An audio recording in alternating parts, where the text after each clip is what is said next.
Salut le clan, ici le Tsi.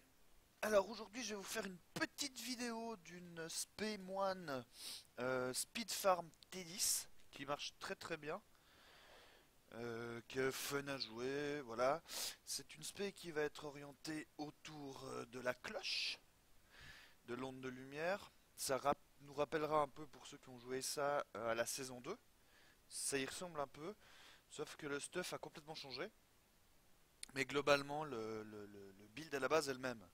Donc cette fois-ci, je vais commencer par le build et ensuite j'expliquerai le stuff.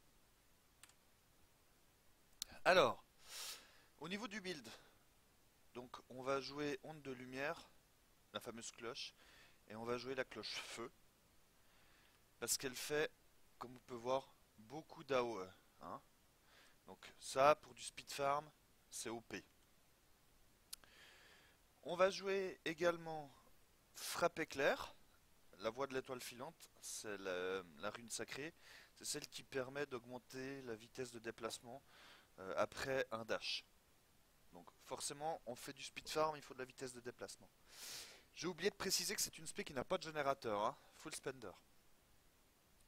Autre skill, on va utiliser l'éclair aveuglant, avec la dernière rune, foi en la lumière, qui permet d'augmenter notre DPS de 29% pendant 3 secondes. C'est un bonus de DPS, et normalement, vous verrez pourquoi on est quasi perma éclair aveuglant, un up de DPS gratuit. Ensuite, on jouera un mantra. Et là, on prend un mantra classique du speed farm pour le monk. C'est le mantra de condamnation parce qu'il ajoute d'une part du DPS, 10% passivement et 20% quand on l'active, mais on l'activera jamais. Et surtout, quand on tue un ennemi, ça augmente la vitesse de déplacement de 30%. Donc c'est OP pour du speed farm.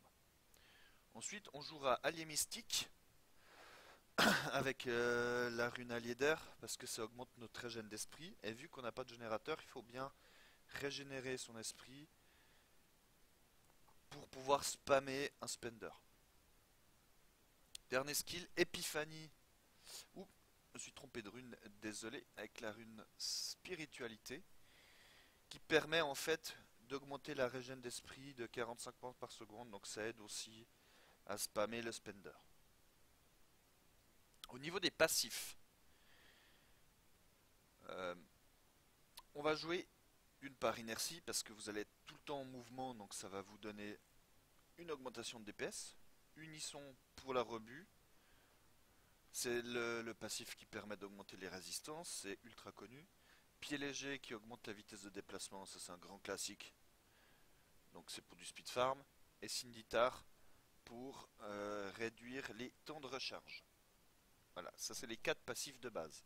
Vous pouvez faire 2-3 petits changements sans problème. C'est-à-dire qu'à la place de pied léger, si vous avez des problèmes d'esprit, on peut éventuellement partir sur un exalté. On peut également, à la place d'inertie, mettre prise d'initiative, ça va nous permettre de spam plus de cloches. On peut également, vous verrez pourquoi unisson, on peut s'en passer et mettre un des autres passifs que j'ai cités tout à l'heure. Mais disons, ça c'est les 4 passifs de base. Voilà. Au niveau du stuff, et attention, ça va piquer. Voilà. C'est chelou. C'est chelou. On va jouer en fait le fameux set d'anneaux LON, L-O-N, donc c'est l'héritage des cauchemars. Donc L-O-N c'est en anglais. Donc la litanie des preux et la foule plaintive, ce set d'anneaux a été changé. Il a un nouveau bonus. En fait, tant que vous n'avez pas d'autres bonus de set, tous vos dégâts sont augmentés de 100% par objet ancien pour lesquels vous êtes équipé, et ça réduit tous les dégâts que vous prenez de 4% pour chaque objet ancien dont vous êtes équipé. Donc par exemple, si je suis équipé de 10 objets anciens, tous mes dégâts vont être augmentés de 1000%, et ma robustesse va augmenter de 40%. Voilà. Mais pour ça, je dois n'avoir aucun autre bonus de set. C'est pour ça que si vous regardez mon stuff, il paraît un peu bizarre, j'ai aucun autre bonus de 7. Il faut avoir les bonus de 7. Donc c'est-à-dire que je peux très bien, par exemple, admettons à la place de mon pourpoint de cendre ici, avoir une cuirassina ancienne. C'est possible, ça va, le 7 va marcher. Mais je dois pas avoir deux piécina parce que du coup j'aurai un autre bonus de 7 et ça fera plus fonctionner le bonus d'anneau. Alors, comment ça fonctionne? Donc évidemment il faut avoir que du stuff ancien, ou le plus possible. Vous remarquerez qu'il me manque un item ancien, c'est le deuxième anneau, mais ça marche quand même très bien en T10. Vous avez remarqué aussi que j'ai une amulette Hellfire qui est ancienne, et là vous allez me dire: oh non mais c'est compliqué, aller farmer une amulette Hellfire, il faut le bon passif, les bons rolls, il faut que ce soit ancien, oh non c'est la galère. Eh ben non, parce que regardez le passif que j'ai sur mon amulette Hellfire. J'ai le passif Unisson. Et pour vous montrer que ça marche sans amulette Hellfire, ce passif je l'ai également mis dans ma barre de skill.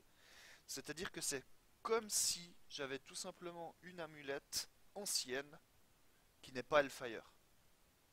Donc ça marche, cette spé elle marche pour le Speed Farm T10, elle marche très bien sans amulette Hellfire. Donc ça peut être n'importe laquelle, hein. N'importe quelle amulette ancienne, il faut qu'elle soit ancienne et que ce soit DPS. Ensuite je vous vois arriver: oui mais il faut un full stuff ancien, c'est compliqué pour faire du Speed Farm T10. Alors oui c'est un peu compliqué, mais comme vous allez le voir, je vais vous expliquer.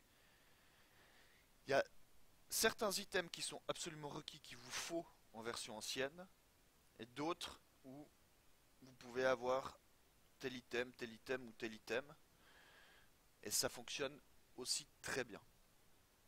Après vous pourrez également faire du Speed Farm T10, T8 par exemple à l'ancienne avec un Uliana, ça marchera très bien, sauf que là du coup avec ça on fera du T10 super rapidement et super facilement. Donc voilà. Alors je vous ai présenté le build, donc maintenant on va partir sur le stuff. Alors évidemment, comme j'ai dit, les deux anneaux. La priorité évidemment c'est que ce soit ancien. Donc typiquement sur cet anneau là, j'ai pas de DCC, j'ai du CDR, ça fonctionne aussi. Je pourrais avoir du RCR, ça fonctionne aussi. Mais j'ai que du CC. Donc je suis pas full opti, c'est-à-dire que j'ai pas besoin d'aller chercher de l'ancien absolument, genre CC, DCC, CDR, les trucs super compliqués, encore plus en ancien. Non, j'ai besoin d'items anciens, et les rolls c'est un peu secondaire. Et en plus pour farm du T10. Alors maintenant je vais passer par les items absolument obligatoires. Donc on va jouer la cloche. Alors premier item obligatoire, Injum. Parce que ça réduit nos cooldowns de ouf. Et c'est ce qui va nous permettre d'être perma. Enfin de pouvoir balancer notre allié mystique quand on en a besoin si on a des problèmes d'esprit. D'être quasi perma éclair aveuglant. D'être perma ou quasi perma épiphanie. Et surtout quand on kill un pack d'élite, d'être perma dash. Pour aller super vite. Donc obligatoire. Autre arme obligatoire, c'est nouveau, c'est la lame de Kyoshiro. Et elle a des bonus assez de ouf. C'est qu'en fait, elle va augmenter les dégâts d'onde de lumière de 150%. Alors c'est additif, hein, mais ça reste quand même fat. Et quand l'impact initial de notre cloche va toucher 3 ennemis ou moins, il y a encore un bonus supplémentaire qui varie de 200 à 250%. Donc là j'ai une version faible. J'ai une version à 217%, mais vous verrez, ça fonctionne très bien. Autre item absolument obligatoire, c'est le regard de Tsukrin. Donc, qui a été retravaillé, c'est-à-dire qu'il donne un bonus à onde de lumière de 130% désormais, enfin de 130, de 125 à 150%, donc un gros up sur l'onde de lumière. Et en plus de ça, onde de lumière est maintenant lancée sur votre ennemi. C'est-à-dire que ça me fait une cloche à distance. Normalement la cloche elle est sur nous. Et là on voit je peux la balancer de gauche, de droite. Ça c'est du connu. Autre item obligatoire, c'est le pourpoint de cendre. Pourquoi? Alors déjà c'est du bonus feu, on joue la cloche feu. Et surtout ça diminue le coût en ressources de notre cloche. Si vous regardez ma bulle d'esprit, je spamme les cloches. Je peux en spammer un bon moment avant de vider la bulle. points de sang obligatoire. Autre item obligatoire, la ceinture écharpe dorée. Vous allez voir pourquoi après, mais grâce à cette ceinture, c'est quasiment impossible de mourir. Autre item obligatoire, c'est les nouveaux brassards, les brassards de Pinto. Donc c'est des brassards portugais. Et je profite de l'occasion pour faire un petit message perso à Joe Popo. Joe Popo, reviens jouer, il y a des brassards de ta nation, reviens jouer. Voilà. Donc ces brassards, qu'est-ce qu'ils offrent? Onde de lumière ralentit également les mobs de 80% et les dégâts d'onde de lumière sont augmentés de 125 à 150%. Donc c'est un bonus de DPS et en plus ça ralentit les mobs. C'est pas mal.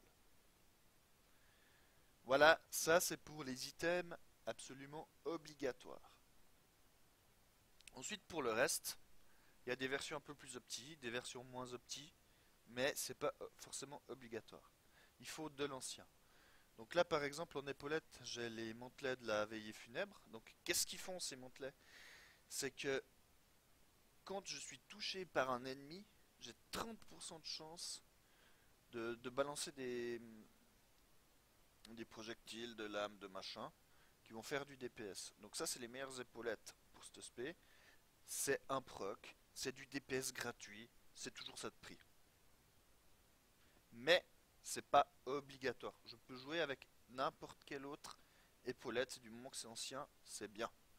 En plus, si on fait du speed farm T10, il y a en théorie peu de chances qu'on se fasse toucher. Et les rares fois qu'on va se faire toucher, il y a 25 à 35% de chances que le proc, bah, il proc. Donc, voilà, ça c'est les meilleures épaulettes possibles. Mais si on a d'autres épaulettes, n'importe lesquelles, ça fonctionne aussi très bien. Je sais pas si j'en ai gardé dans le coffre pour vous montrer. Non, j'en ai pas gardé. Donc n'importe quelle autre épaulette, ça fonctionne très bien. Pour vous montrer les gants, les meilleurs gants possibles, c'est quoi? Ben, vu qu'on joue feu, c'est des points du mage. Malheureusement, j'en ai pas eu des anciens. Mais à la place, j'ai des pommelles de Santarchou quand un proc qui me sert strictement à rien parce que je vais pas canner en T10. Mais j'ai des Santarchou fort sympathiques. Des Ex-Vita, CCDCC, c'est OP. Mais idéalement, il faudrait des mages fist anciens. Mais ça marche très bien avec des Santarchou par exemple. Les jambières, et là les jambières, c'est le gros problème, c'est que les jambières légendaires, il n'y en a pas beaucoup. Et les jambières légendaires utiles pour ce spé, il n'y en a pas beaucoup. Là je joue avec des hautes choses des profondeurs. Le bonus des hautes choses des profondeurs, c'est quoi? C'est que ça augmente les dégâts de mes générateurs. Mais je joue sans générateur, donc ça ne sert strictement à rien les hautes choses. Les hautes choses ne servent à rien. Et en plus pour vous montrer que justement c'est pas si compliqué de stuffer, c'est que mes hautes choses n'ont même pas de chasse. Alors j'ai mis de la vita, je pourrais très bien mettre deux chasses à la place de la vita, mais j'ai des autres choses qui n'ont pas de chasse et le build marche quand même très bien en T10. Donc c'est ça, c'est que je dois avoir de l'ancien, mais je dois pas avoir de l'ancien perf. Voilà, ça c'est dit. Ok. Ensuite, au niveau des bots, il est recommandé d'avoir des bots rudimentaires. Vu qu'on joue allié mystique, ça nous donne deux alliés mystiques. Donc là, l'allié mystique qui régène l'esprit, ça va me donner deux alliés mystiques qui vont me régénérer encore plus d'esprit. Donc c'est top. Voilà. Au niveau des autres variantes, donc à la place des autres choses, il est tout à fait possible de jouer les braconnières pouilleuses. Parce que, encore une fois, c'est probablement la meilleure option parce qu'il y a un proc. Donc potentiellement plus de DPS.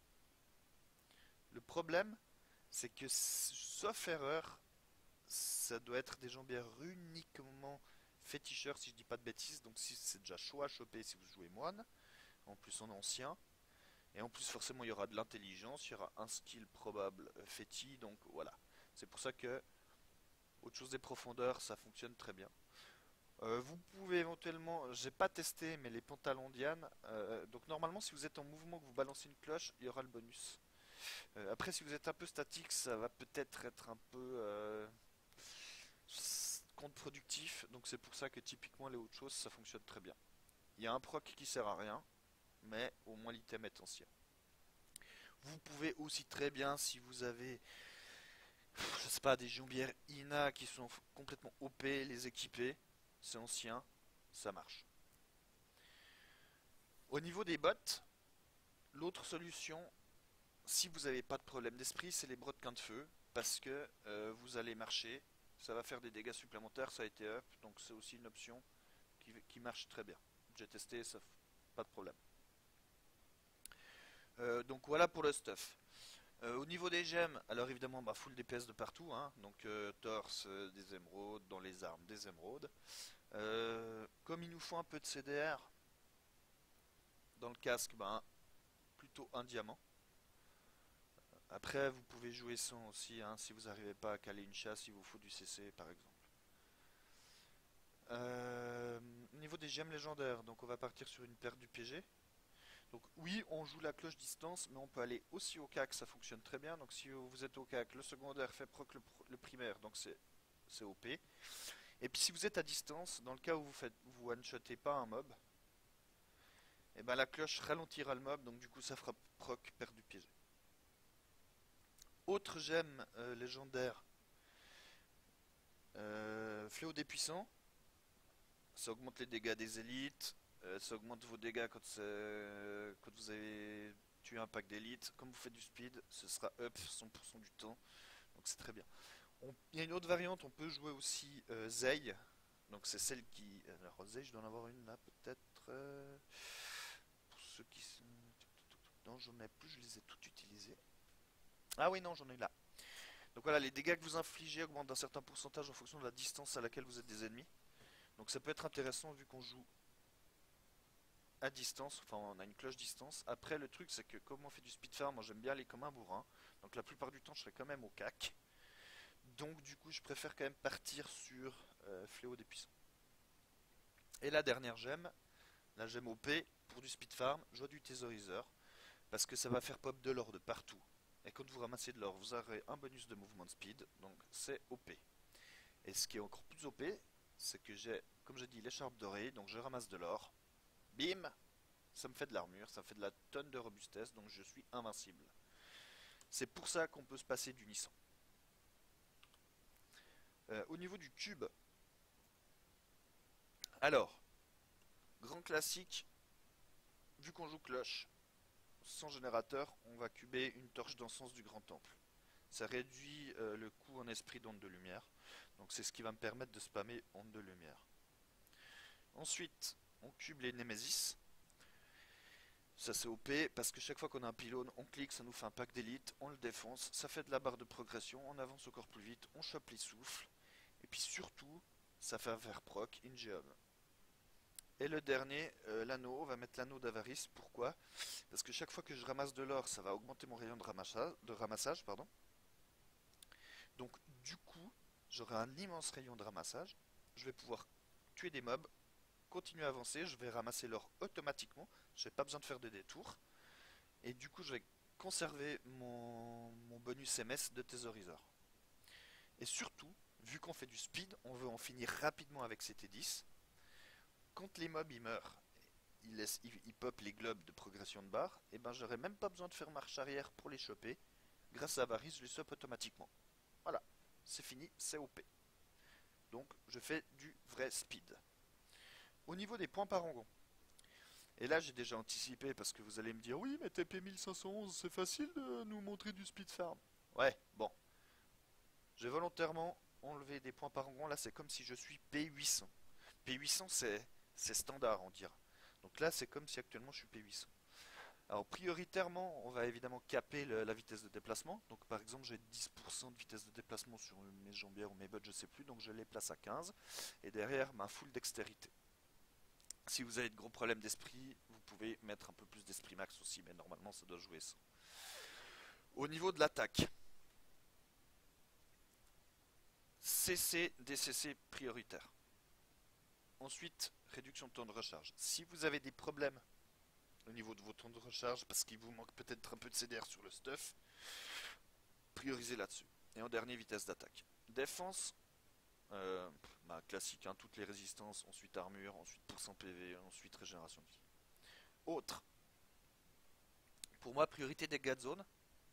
Si évidemment ils sont débuggés comme il faut avec la cloche, feu, je sais pas, mes priorités dégâts de zone. Et ensuite réduction court source. Si encore une fois vous avez des problèmes de coût de la cloche, priorité réduction court source. Et ensuite, bah, vie par coup, découvert d'or, il n'y a pas de problème, comme d'hab. Donc voilà, là j'ai fait le tour. C'est une spé qui marche très bien, je vais faire une vidéo pour vous montrer. Maintenant, et ça c'est extrêmement important, ce build, cette spé, elle est malheureusement buggée. Malheureusement c'est buggé. Parce que j'ai fait des tests, il y a d'ailleurs Kevlar qui m'a assez entendu pester. Je balançais des grosses patates à 12 milliards, puis tout d'un coup je balançais plus rien, et je faisais plus de DPS, j'arrivais pas à kill les mobs.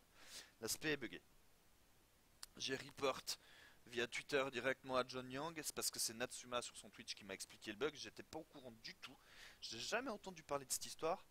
En fait, ce qui se passe, donc vous balancez vos cloches, ça tape super fort, vous balancez des milliards, c'est OP, c'est génial. Et là, c'est le drame. On se met en épiphanie. Et là, il y a de fortes chances, quand vous êtes sous épiphanie, que votre cloche, je ne sais pas pourquoi, c'est buggé, elle fasse plus de dégâts. Donc vous allez être sur un pack d'élite, vous allez lui balancer des cloches sur la gueule, et sa vie baissera pas. Et ça fait chier. Et ça fait vraiment, vraiment, vraiment chier. Donc bah, on a fait un report, enfin j'ai fait un report, on verra ce que ça donne. Donc voilà, et là vous allez me dire, mais alors du coup ta spé elle marche plus. On peut pas la jouer, pourquoi tu la présentes? Eh ben oui, on peut quand même la jouer, il y a une variante. J'ai testé, ça fonctionne très bien. Il faut être un peu plus attentif. C'est qu'à la place d'épiphanie, parce que là c'est épiphanie spiritualité, donc au niveau de la rebut, si on l'enlève, on n'a pas de problème. Pour composer à la place d'épiphanie spiritualité, on va partir sur Tagada de soin de soin, vent tournoyant, tempête intérieure. Voilà. Comme ça, notre vent tournoyant, si je l'active, hein, on connaît, ça tourne autour. Quand j'aurai fait des crits qui sera au niveau 3, du coup il va me régénérer de l'esprit. Alors je vais perdre la grosse régène d'esprit d'épiphanie, mais ça va quand même me donner une régène d'esprit qui va compenser.